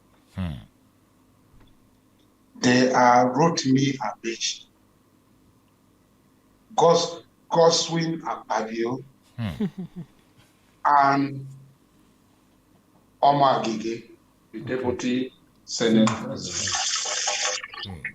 These 3 people should be held responsible. Nothing is happening at NDTC again. It's now there. The money comes and people take the money and go away. These people send their cronies to NDDC. Hello? Yes, we are with you. We are with you, Mujahideen.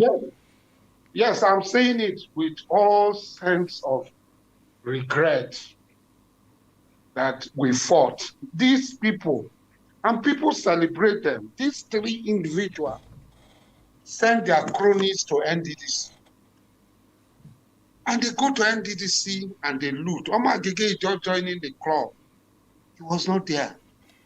The main person that was doing this was Amechi. He sent seminary there. He sent this person there. And then, almost for 4 years, Akpabio took over. And it became worse. And all of you were there. You heard where Joy Nunez was saying they should take oath. That is what is happening. Akpabio will administer oath to you. You have to make returns. Contracts are not done. Yes, it was in the House of Rep. Yeah. My younger sister, the lady, Bomagudet is my immediate younger sister, was asking the question. They say, off the mic, off the mic, off the mic.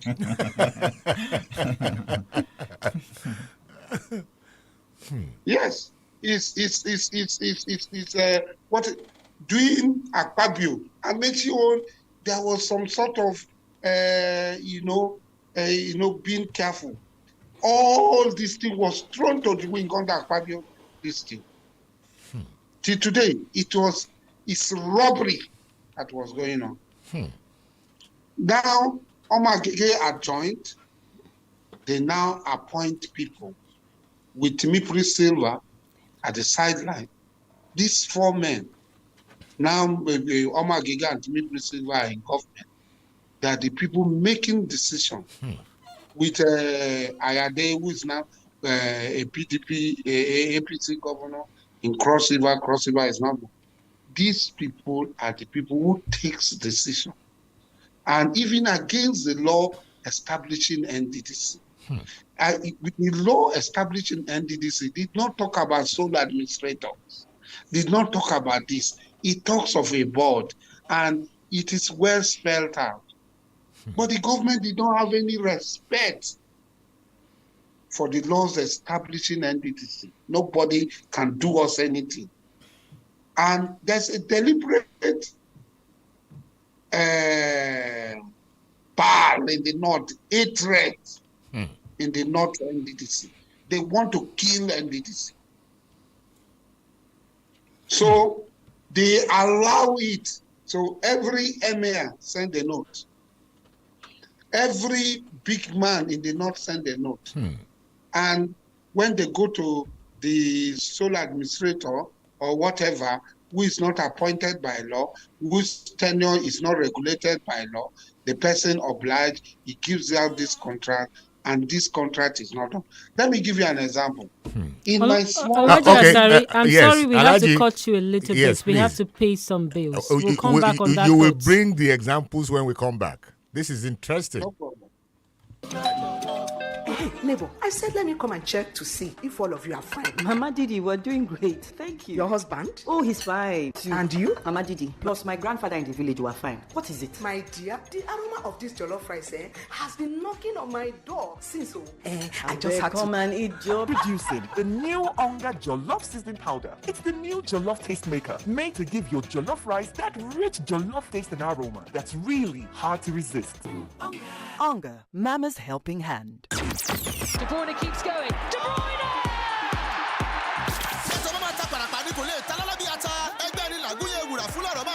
ọ̀sẹ̀ yìí níbi tí Julian Lopetegui ó ti máa dà á lẹ́tùsà pẹ̀lú ikọ̀ Manchester United oṣù kẹta ọdún ìlànìwó ti gbòde kan nípa wípé Julian Lopetegui ni yóò gba ìṣàkóso ọdún ikọ̀ Manchester United kíkiní ọ̀hún tó wá padà bọ́ sọ́wọ́ Erik ten Hag Lopetegui gba ìṣàkóso wọn fún Wanderers tán ní ẹ̀yọ̀ bá yí padà sọ́wọ́ àwọn ìkókò ajẹgúnjẹran ikọ̀ Gilliam ló kọ́ foríko nínú ìdíje ìfẹ́ ìyẹ́ EPL tí Everton náà gbélé fọnù rọ́ pẹ̀lú àwọn tí Eknuri tó mì ní pápá ìṣeré Goodison Park agbọ́n Lopetegui ti ń sẹ́ kójú ológun United máa wú kóńgbà lókù torí Lopetegui ló lukọ́ ní àkọ́kọ́ tí ó kọ́ borí ìfẹsẹ̀wọnsẹ̀ àkọ́kọ́ fún ikọ̀ Wanderers láti ọdún 1978 ìpàdé lórí àdè lọ́jọ́ àbẹ̀mẹ́ta ọ̀sẹ̀ yìí níbi tí ikọ̀ ìjọ ti máa fi èdè Yorùbá yí kọ́mẹ́ntì láta fún ìgbádùn tẹrú tọmọ àfàìmọ̀.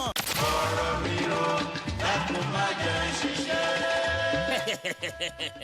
ẹ gbọ́rọ̀ mi rò ńlárágbá yamú ètò tí ń bá tẹ́gùn sọ̀rẹ́ ní kànnìfẹ̀yìn ẹ̀ 32 FM 94.9 àjàkẹ́rin Cocoa House Dùgbẹ̀ Ìbàdàn pẹ̀lú olólùfẹ́ yín ọmọ yín ọ̀rẹ́ yín a sọ̀rọ̀ pèdè bí ẹni jẹ bisikíìtì ọmọ oníyẹ òmebi arìnmọ́sánwó ẹnu torí ìdágìrì ọ̀rọ̀ Ọláwálé Àrẹ̀mú abala méjì ọ̀tọ̀ọ̀tọ̀ ń lè tó pín sí abala àkọ́kọ́ tá ń tọ́lọ́hún níbi tá ti máa fìdí ẹ̀ múlẹ̀ pé kò sẹ́dá kan tó tọ́lọ́hún gbàjáre ńlá bala kejì lórí ètò níbi tá ti máa kàwé ẹ̀hónú tá sì máa parí àwọn àwọ̀ ní tùbínùbí ní gbogbo ọjọ́ Wednesday láago 11 òwúrọ̀ dáago 12 ọ̀sán gbẹ̀rẹ̀ 11 a.m. to 12 p.m. every Wednesday. ètò ẹgbọ̀rọ̀ mi rò kò ṣeé má gbọ́ ni tọ̀sẹ̀ tó kọjá lẹ̀ ń ròyìn tọ̀sẹ̀ ó tún kọjá bẹ́ẹ̀ àfi kẹ́ gbọ́.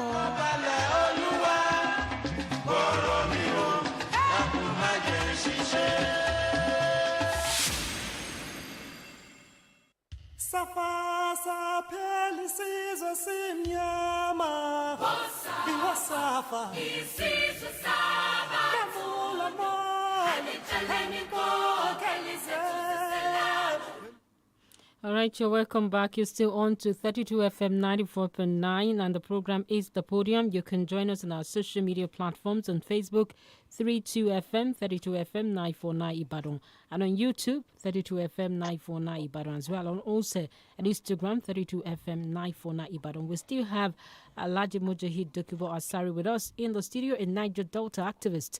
All right, Alhaji, you are on. You were actually going to give some facts before we went on that break. Yes, let me give you an example. In my small, tiny village, QM, it's a small, tiny village, NDDC awarded half a kilometer road in the community.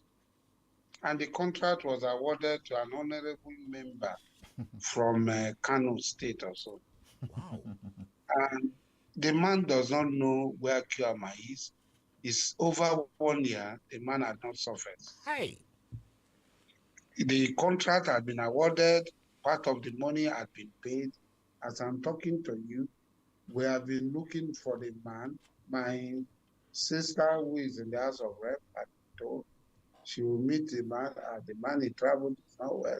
It's not well, his company should come and do the job. Somebody, an honorable member from Kano State, was awarded the contract because he has access to the sole administrator or whoever is there. Half a kilometer road, nothing. It's going to 1 year, nothing has happened. He does not even know where the place is. So before you are awarded a contract, you bid for a contract, you must know the locus of the contract, where it is cited, where you are going to. This man does not even know it. He has never been there. And even when people approached him to buy the job from him, they said, if you cannot do it, let us buy the job and do it. It's giving them conditions that I got angry. When I get angry, they say, leave. My sister would say, we are going to get you to do this thing. When you now shout, this is the first time I'm saying it in the public, and I'm forced to say it, but tomorrow is New Year. When you shout now, this one, the people will say all sort of things. This is what is going on. They give out contract to gain support to elongate their stay, their illegal stay, which is not known to the law. No respect for the law. They are just there. And what they do, you go and give to the Minister of Niger Delta, you go and give to this person, you go and you settle this people so that you will be there, elongate your time. So that the states that are, and the oil-bearing communities that are producing it does not even benefit. You see NDDC awarding contract in Ondo North. Ondo North is not an oil-producing area. They are awarding contract in Rivers State, in local government that are not affected. Why their primary because the people have no voice. The people have no say who takes decision. It's not regulated by law. It's the whims and caprices of the government in Abuja that decide who will be there, which depending on Amechi, depending on Akpabio, depending on Omar Agege, depending on... All right, Alhaji Sokupa. Okay, before you go ahead, Prof. Let's just take this comment from Facebook. Then we actually take your comment and open the phone lines. Jide Dinra is saying from Facebook page, this man have made a choice at least to pay back for Bola's good deeds. To him, at the expense of good and competent leadership Nigeria need now. And of course, we have another one here. Ebenezer Adiesho said, what Chief Asari is seeing is the old Nigeria, where you take things with force and fraud. Nigerians are waking up to their rights from wrong. The earlier the chief militant knows that. Those are comments coming from our social media platform. All right, yes, do you want to respond to that before you take up on Professor's question? No, actually, it's just my question is in the line with those comments, actually. Okay. Because I'm seeing you coming to the point I had made earlier on about the importance of opinion leaders, about leaders from the Niger Delta or elsewhere. That once you institute a culture where the people don't matter, you are going to have to depend on leadership that is well-meaning to be able to effect any form of transformation. And that's the point, that within the Niger Delta itself, there's no culture of public service. And I remember talking to some of my colleagues, I said, look, you are from Bayelsa State. What's the size of the population of Bayelsa State? How much money comes to that? Why can't they guarantee free housing, free health, free education for citizens of Bayelsa State? It is not in their program at all. Why? Can I come in? Yes, please. You cannot compare Bayelsa to any other state, including Delta or Ondo, or Rivers. So when you use Bayelsa that there is no culture, it's an insult on us. What is happening in Bayelsa, you don't know. Go to Bayelsa and see what is happening in Bayelsa. Okay. You take a road to Ikiremo, you take a road from Sagbama, passing through Sagbama to Ikiremo, it's like passing through hellfire, making a road through hellfire. You take a road to Brass, to Lembe, which since the creation of Rivers Edge and Bayelsa, these things were not possible. Today, people drive to Lembe. Today, people drive to Ikiremo. People are going to drive to Brass. These things are not being said, people are not being told. Bayelsa was an educationally disadvantaged state before Alamesia came. Today, Bayelsa is within the 6th most in WAEC, in JAMB, 6th.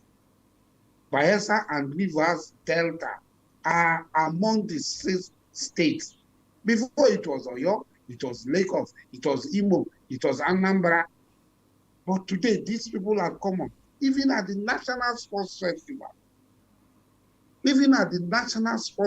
the past 5 sports festivals, you find out that these states, Bayelsa, Delta, and Rivers, They are outperforming almost all the other states. These are things that you can see physically. Now, let me answer this person who is old Nigeria. We are saying carry Lagos and keep it side by side with any other state. That they don't want to do. They are the people who want to bring a corrupt Nigeria, an evil Nigeria that does not want Nigeria to change. Take Lagos and put it side by side with any other state. What is so difficult about that? They say Lagos was this, Lagos was this. What was not there before? Our country's economy is not collapsed. The economy of Zimbabwe not collapsed. Is South Africa not having problems with all the development left, the one that Mandela encouraged? It's because there is lack of purposeful leadership. Somebody has provided purposeful leadership, taking an economy from a 600 million economy to 4751, which you cannot do, which they cannot do. They are the criminals and the thieves that want to come and take. They are the criminals and the thieves that want to come and take. We are talking about facts. These facts are in the public domain. Mujahideen, are you going to compare the opportunities for revenue generation in Lagos, for example, with revenue generation in Osun State, which is majorly agrarian?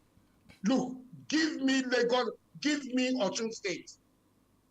Give me Osun State. If I don't transform Osun State, come to my village. Osun State was led by a relation. Yes. I'm coming.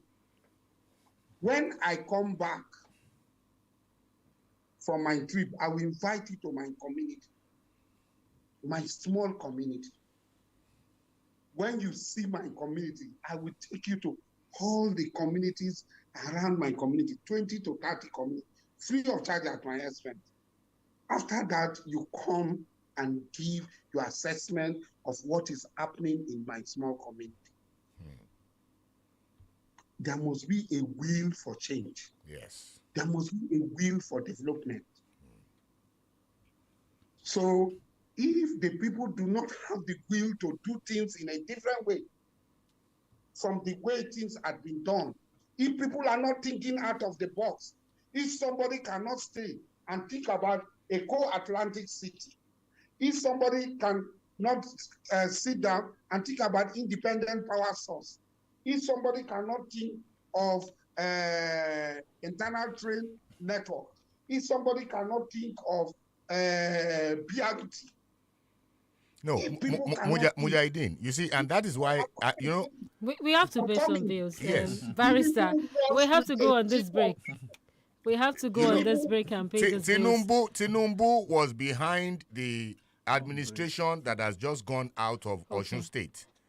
In fact, the state was led by a relation of his. Why could he not transform that state in terms of revenue generation? Excuse me now. As a Democrat, you cannot say that. Tinubu is the governor. The other governor is an individual. The governor in Osun State is an individual. He could have at least assisted them with some of the, brain work. Well, being a member of their party. If he has assisted and they did not accept it, what happened? I doubt if that would have happened, because Lagos was very, very involved. I'm sure you must have read about the $106 million water project. The contractor who got the job came from the Ministry of Water Resources in Lagos. So you can see that there is the Lagos connection also working in Osun State. Whether there is a Lagos connection or not, I knew Aregbesola through Tinubu. I became closer to Aregbesola. Aregbesola house was like my house. I go there at Alimocho every time I come. Instead of going to Tinubu's place, I became closer to Aregbesola. Aregbesola became governor. He has disagreement with him. These are individuals. You cannot, an individual, sometimes you tolerate. There are a lot of things that happen behind the scene. A lot of things that people cannot come and say because they are constrained by their relationship. They are constrained by their relationship. They cannot say. Nobody would have known that there is a disagreement between Oshibanjo and Tinubu until it blew into the open. Exactly. All right, we'll take this commercial break and we'll be right back.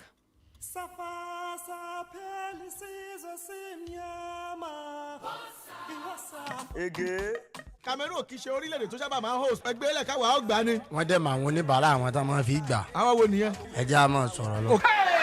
Obìnrin àjàdí Adébọ́lá yàrá ọ̀dọ̀ yìí máa wà apá ọ̀dọ̀ yìí máa sùn ẹni máa bọ́ síbà jèrè. ọlọ́run jẹ́ àṣàṣìra wa. Theophilus Abega Rogamila àwọn méjèèjì yẹn gbéná lé Nàìjíríà ní score 3 goals. líìgì ẹlẹ́ẹ̀kejì àti líìgì àgbọ̀jẹ́ níbo la yanjú ẹ̀ sí ná. Oh my God. aago mẹ́rin kọjá ìṣẹ́jú mẹ́ẹ̀ẹ́dógún látọjọ́ ajé Monday títí di Friday àti láago kan sáago mẹ́ta lọ́jọ́ àbámẹ́ta Sátidé. Ege. Are you ready?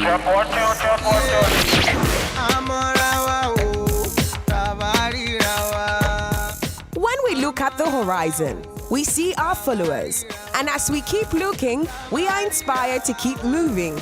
To you all, we say thank you. For our followers on Facebook, you are the best. To those on Twitter and Instagram, we love you. And to our YouTube subscribers, we throw you salute. For those who are yet to join us on the flight, we know you are waiting. So catch us live on Facebook, Twitter, and Instagram at 32FM 949 Ibadan. And to subscribe to our YouTube channel, it is at 32FM 949 Ibadan. You are the real heroes. Once again, we say thank you. 32 FM 94.9.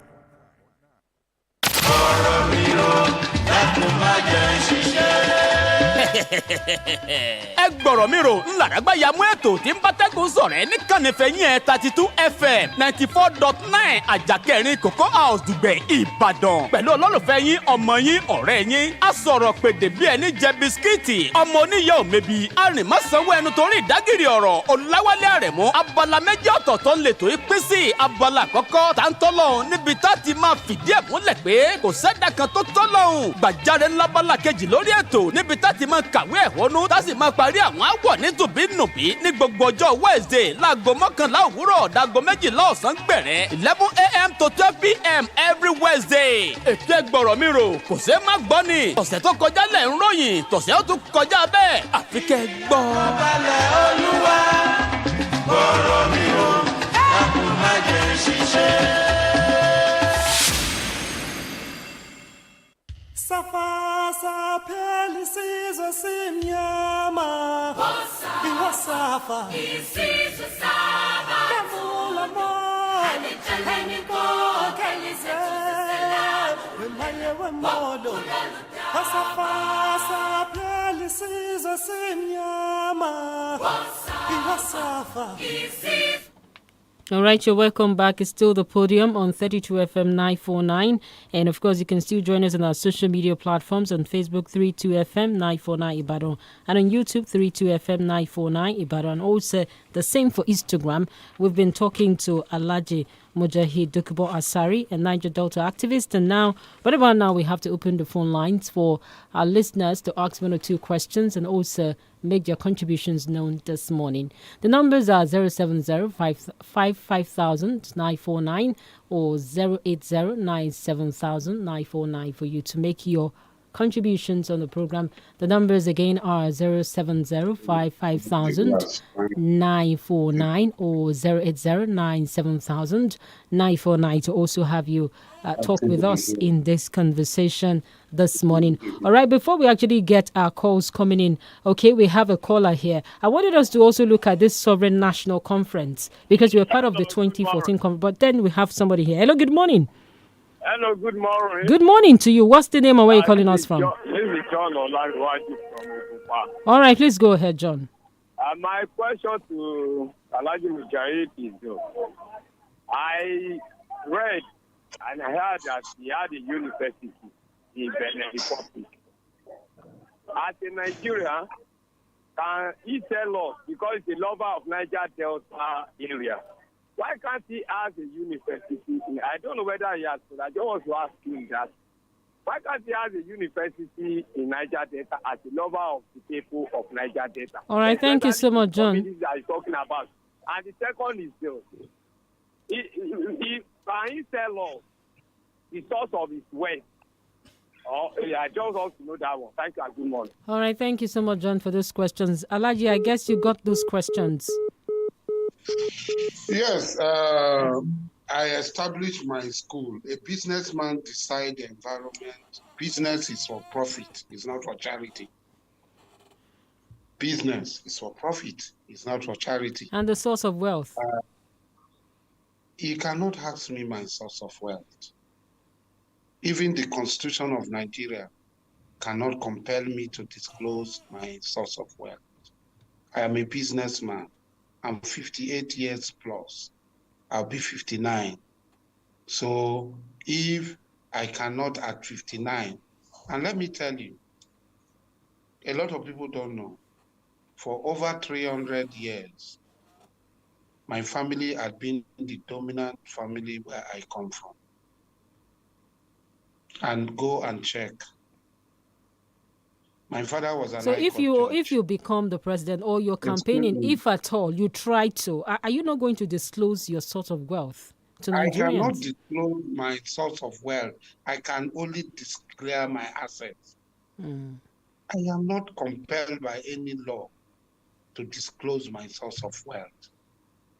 If you have anything contrary to how I made my wealth, then you go to question it. What I am asked is to declare my asset. How much do I have? How much do I own?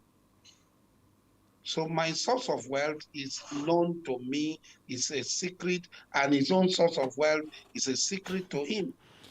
All right. It's private. It's private. It's not compelled by any law to disclose it to anybody. All right, let's look at the Sovereign National Conference of 2014. You're also part of it. I understand that you were also at that particular Sovereign National Conference by the ex-president Jonathan. And now restructuring has been one major issue Nigeria has been canvassing for, especially many Nigerians. Why any of the candidates, I have not seen categorically, even your candidates categorically talking about restructuring. Do you believe in the concept of restructuring? Do you think we can go that line? I was not at the conference. I never even lobbied to be there. I was not. I had opportunity to be in that conference. It was not sovereign. Since it was not emanating from the people, it did not have its origin from the people. It's not sovereign. And I told Goodluck politely that this conference is not sovereign. And I came out public and I said it was not sovereign. The same thing Obasanjo did. It was not sovereign. So sovereign, it was not a sovereign national conference.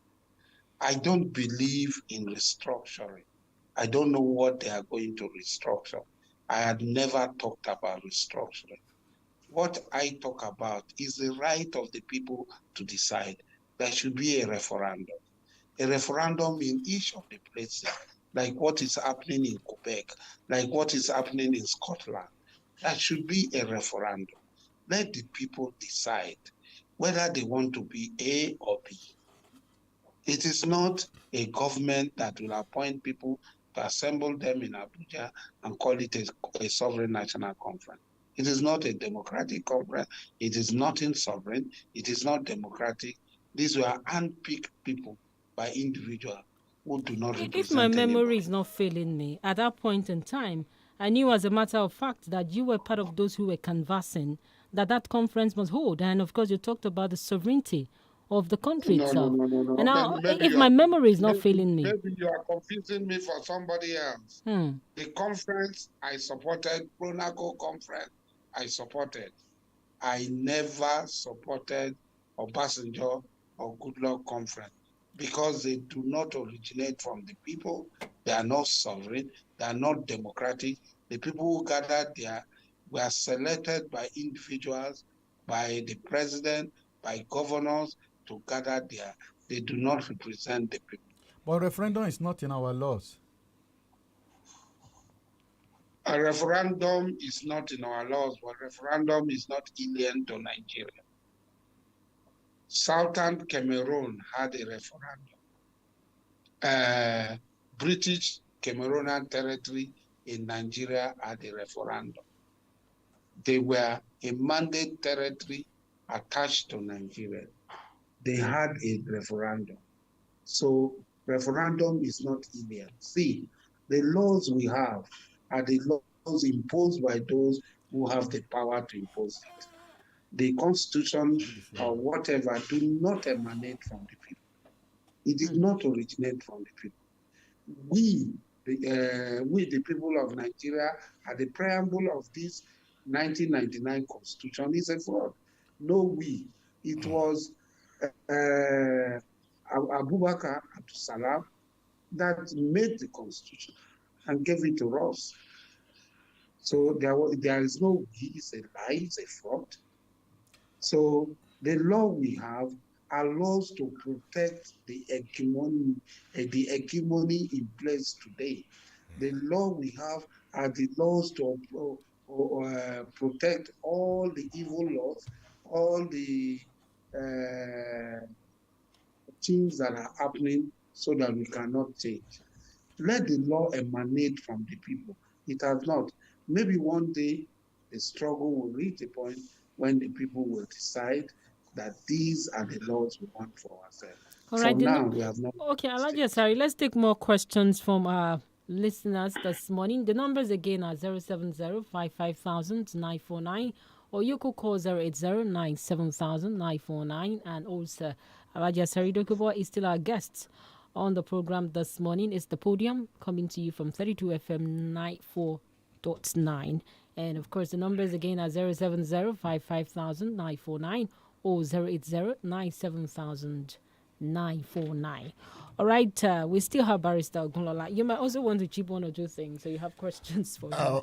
I think Mujahideen has very beautifully exhausted, all that we have asked him in the House. I don't know if Prof is still itching, to ask a question. Okay, we have a caller on the line. Hello, good morning. Yeah, good morning, please. What's the name and where are you calling us from? Hello. Hello. We can hear you. Hello, you. We can hear you loud and clear. Can you go ahead with your question? All right, we have another caller here. Hello, good morning. Hello, good morning. Good morning, please. What's the name and where are you calling us from? Again, my messages on Facebook, I would love the man to answer it.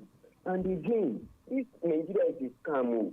Look at the way this man is speaking with all boldness and intelligence. And simple question he cannot answer. Where are you getting your money from? You can't answer that one. Where did you go and establish your company outside Nigeria? You are telling us otherwise. If you should go and see that, no. Excuse me. Right. No. Thank you so much. I think he has given a very, very good answer to the question you asked. You are asking for the source of his wealth. That is a business. I'll be waiting. I go call and say, Prof. And he's protected by the Nigerian law. He is protected. You are asking for source, and he has told you that when the time so demands, he will declare his assets. He is not running for public office. So I see no reason why he is obliged to. Do you have any last question. issues to raise with Alhaji Asari Dokubo before we actually round up this? Let me start off with Barrister. Yes, Mujahideen, it's so good to hear from you again. I am so happy I will reestablish contact with you after the program. And I wish you all the best. I wish you all the best. In your mission abroad. All right, Professor Ayede. Yeah, I'm a keen follower of development in politics and also specifically in the Niger Delta. I hope that leaders like Alhaji Asari Dokubo will continue to push for the interests of the common people in Niger Delta. All right, you've been speaking to a Niger Delta activist, and our topic has been Niger Delta and Nigeria's emerging democracy. And of course, he is the former president in Jaw Youth Council, leader Niger Delta Salvation Front, and of course, Niger Delta People's Volunteer Force. We must say a big thank you to you, Alhaji Mujahid Dogibasari, for your time on the podium this morning. We hope to have you again. Thank you very much. All right, thank you so much. Do have a blessed day. Now, Prof and Barrister, what is the way out of all of this? We've looked at the Niger Delta region, and at the same time, we looked at our emerging democracy. What do we live with this morning? I think it is so good that information is going out to the people. They know what is going on. I mean, I was so happy the way Mujahideen, opened up, particularly about the NDDC. And that should inform, future positions of government on the agency. Professor Ayede. Yeah, I wish them the best, and I hope that they will take their issues to the candidates so that the challenges of the Niger Delta will not be missed out in the political process. All right, my name is Gbolabo, Famous School. Join us again next week for another interesting edition of The Podium. Bye for now.